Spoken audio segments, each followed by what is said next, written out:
அஸ்ஸலாமு அலைக்கும். நீங்கள் கேட்ட கேள்விக்கும் பதில் சொல்லிடுறேன், டவுட்டையும் கிளியர் பண்ணிடுறேன்.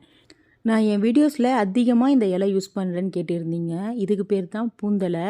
இது நம்ம இஞ்சி பூண்டு சேர்த்து பண்ணுற கிரேவி எல்லாத்துக்குமே யூஸ் பண்ணி செஞ்சு பாருங்கள். செம்ம டேஸ்ட்டாக நல்லா வாசமாக சூப்பராக இருக்கும். கண்டிப்பாக ட்ரை பண்ணி பாருங்கள். இன்னொரு கேள்வியும் கேட்டிருந்தீங்க, இது எப்படி ஸ்டோர் பண்ணுறதுன்னும். நான் ஒவ்வொரு தடவையும் வெக்கேஷன் போயிட்டு வரும்போதும் எடுத்துகிட்டு சின்ன சின்னதாக கட் பண்ணி இந்த மாதிரி பிளாஸ்டிக் பாக்ஸில் போட்டு ஃப்ரிட்ஜரில் ஸ்டோர் பண்ணிவிடுவேன். 1 இயர் ஆனாலும் அது அப்படியே தான் இருக்கும். சரி, 1 வருஷம் நம்ம ஸ்டோர் பண்ணுறோம், ஃப்ளேவர் ஏதாவது குறையுமான்னு கேட்டால் அதுவுமே இல்லைங்க.